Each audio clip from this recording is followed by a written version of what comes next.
Good morning, everybody. This is Shelly Rivera, Coffee, Anxiety, and Love. How are you on this wet Wednesday morning, almost afternoon? Um, yeah, it's been raining since early in the morning, like 2, 3 o'clock in the morning. I don't know, something like that. Mm. So, yeah, that's kind of how I feel. Sore today. So I've been running my new online program for Luna Fitness Evolution, and I'm also cooking, so I'm going to be moving away from the screen every now and then, but still talking to you guys. And like I said, I'm doing the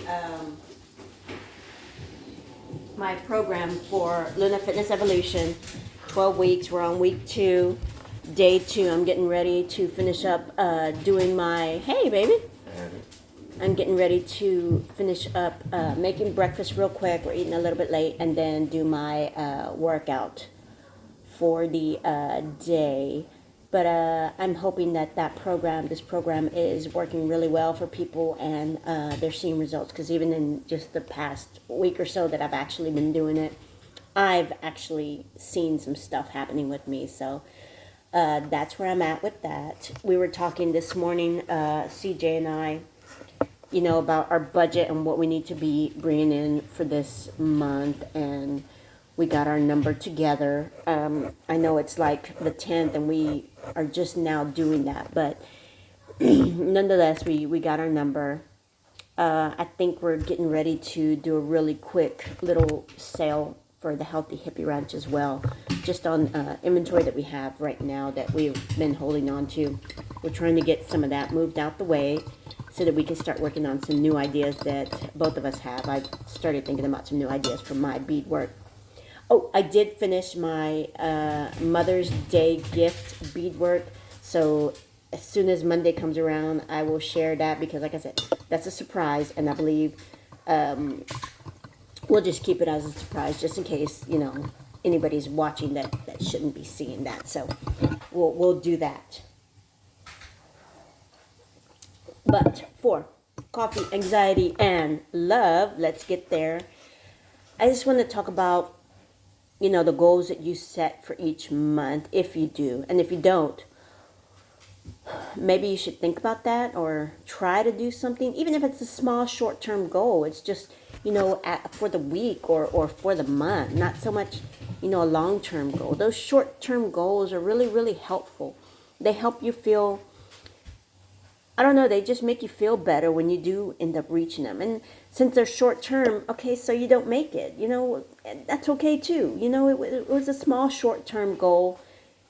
You can always put it in, to the works the following month. And you don't want to keep doing that, like keep putting off the goal, but you at least know that it was not as big as this long term goal or this big goal that you were trying to get to. Like, if I needed to lose 100 pounds, which if I lost 100 pounds, that'd be nothing, but 100 pounds, that's not a short-term goal. And that's something that people need to understand is there are goals that you want to make them short-term. It's like, I need to lose 100 pounds in 3 months.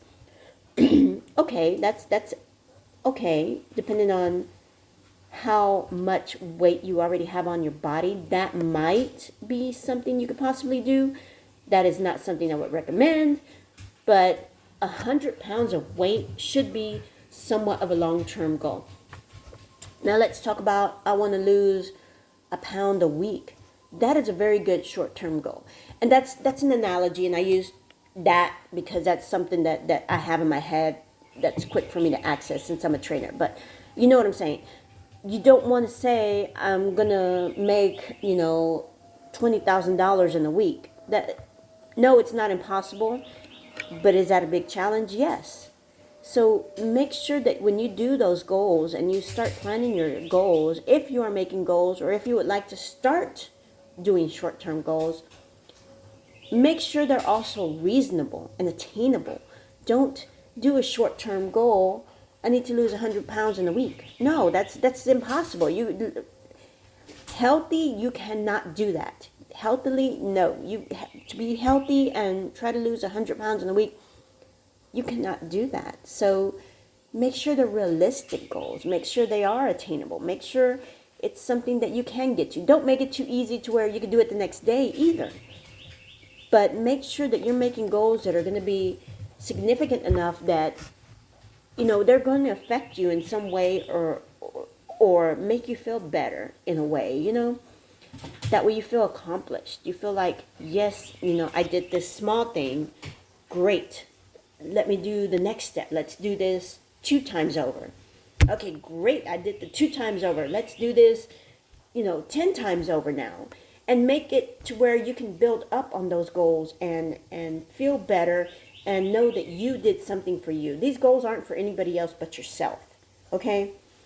These goals, that what I'm talking about right now, is not something that you're saying, okay, so I want to make a family budget. No. This is for you. You, me, Michelle. I want to make a goal for me. Yes, it sounds somewhat selfish, but it's not, because self-care is about me. If when I was a mom and I had my babies, and if I was down, I couldn't do anything. So for me to sit there and keep going and going and going and going while I'm sick, that made no sense to me, because if I'm sick and I'm down, I can't take care of my kids, I can't help my kids, I can't get my kids what they need.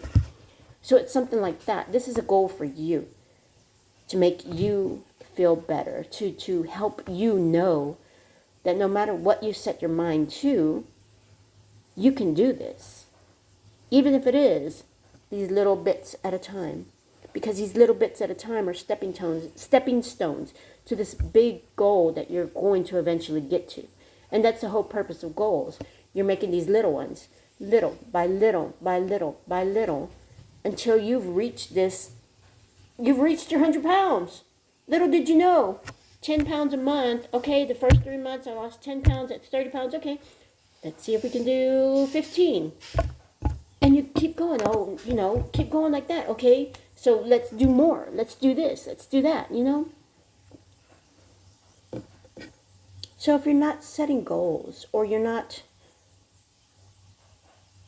doing a to-do list and getting those things checked off your list. A to-do list in essence is a goal list, you know. There are little things around the place, but make it for you. Do it for you. What is a goal that you want to attain? What is something that you need to get done for yourself? Think about that. And maybe try to set goals based on those things, you know. Small little steps at a time, to where you get that big reward that you are looking for you, to make you feel happy, healthy, to know that you are loving yourself. That's the kind of goal that I'm saying to make. Start, you know, weekly goals, monthly goals, small. And then go to, okay, so in 1 month I did this. Let's see in 3 months what can happen. Okay, cool, 3 months. Let's see what happens in 6 months. Now let's make this a long-term thing, and let's go for the year. See what happens in the year. But remember, what I'm talking about, this goal, this is for you, for your inner self, for you, your mind, your body, your soul, your heart. Do it for you. Yes, you have the kids. Yes, you got your job. Yes, you got other people to worry about. Yeah, you're always going to have that, you know. If it's in your life, it's always going to be there, because that's what you want. But what about you? Shelly Rivera, Coffee, Anxiety, and Love. Wet, wet, wet. Soggy, muggy Wednesday. Have a healthy, happy, prosperous, abundant day today. Think about setting goals for yourself. No one else, just yourself. Remember Luna Fitness Evolution, the Healthy Hippie Ranch, Camp Gladiator in Cleveland. Love you guys.